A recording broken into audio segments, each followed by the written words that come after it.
Hallelujah.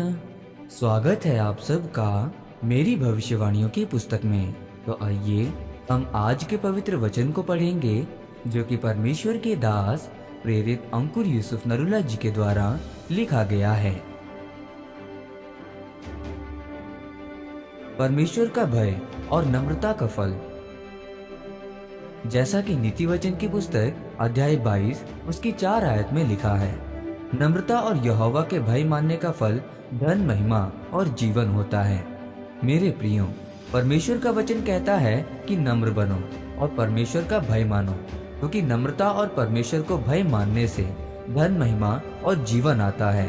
और आप जानते हैं, जब परमेश्वर के वचनों पर चलते हुए आपको धन, महिमा यानी कि इज्जत और जीवन आपको मिलता है, तो वो ऐसा जीवन होता है कि जिसमें कोई भी निराशा नहीं होती है। मेरे प्रियो, दाऊद एक बहुत बड़ा राजा था, लेकिन फिर भी वो परमेश्वर का भय मानता था और वो परमेश्वर के सामने नम्र बना।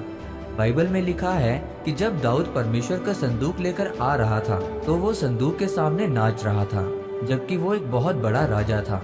जब उसकी पत्नी ने खिड़की में से उसको संदूक के आगे नाचते हुए आते देखा तो उसने दाऊद को बोला कि तू क्या संदूक के सामने नाच रहा था? जब तू नाच रहा था तो तेरा तन दिख रहा था और तू एक निकम्मा मनुष्य जान पड़ता था। तब दाऊद ने जवाब दिया कि जिस परमेश्वर ने मुझे तेरे पिता का घराना दिया, मुझे ऊंचा किया, मुझे आशीषित किया, उस परमेश्वर के सामने मैं नम्र बनूंगा, मैं नीचा बनूंगा, ताकि मेरा परमेश्वर मुझे और ऊंचा कर सके।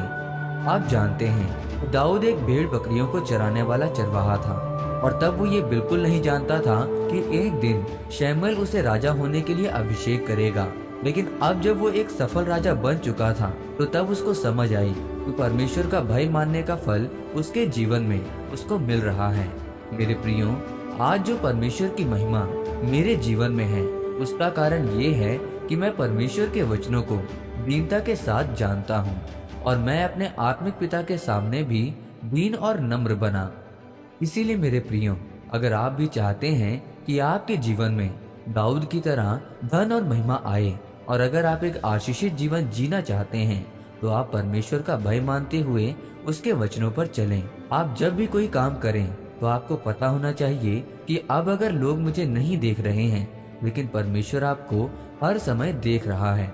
जब आप परमेश्वर का भय मानते हुए नम्रता के साथ अपना जीवन व्यतीत करेंगे, आप घर से निकलते समय, जब चर्च में आते समय लोगों को बताकर आएंगे कि हम चर्च में जा रहे हैं, तो आप झूठ नहीं बोलेंगे। आप अपने कामों के द्वारा परमेश्वर की महिमा करेंगे और परमेश्वर की महिमा आपके जीवन में आएगी। और जब परमेश्वर के द्वारा धन, महिमा और जीवन आपके पास आएंगे तो आपकी आशीषें फिर कोई भी छीन नहीं पाएगा। आप ऊंचे किए जाओगे, क्योंकि लिखा है कि परमेश्वर का भय मानने का और नम्रता का फल धन, महिमा और जीवन होता है। आमीन। आइए इस अंगीकार को आप मेरे साथ एक मन होकर करें। सर्वशक्तिमान परमेश्वर, इस वचन के लिए मैं आपका धन्यवाद करता हूँ। परमेश्वर, मैं यह अंगीकार करता हूँ कि मैं आपका भय मानते हुए आपके वचनों के अनुसार अपना जीवन व्यतीत करूँगा, कि मेरे जीवन में आपके वायदे पूरे हों। प्रभु यीशु मसीह के नाम में आमीन। परमेश्वर आप सबको आज के वचन के ऊपर मनन करने के द्वारा आशीषित करें। आमीन।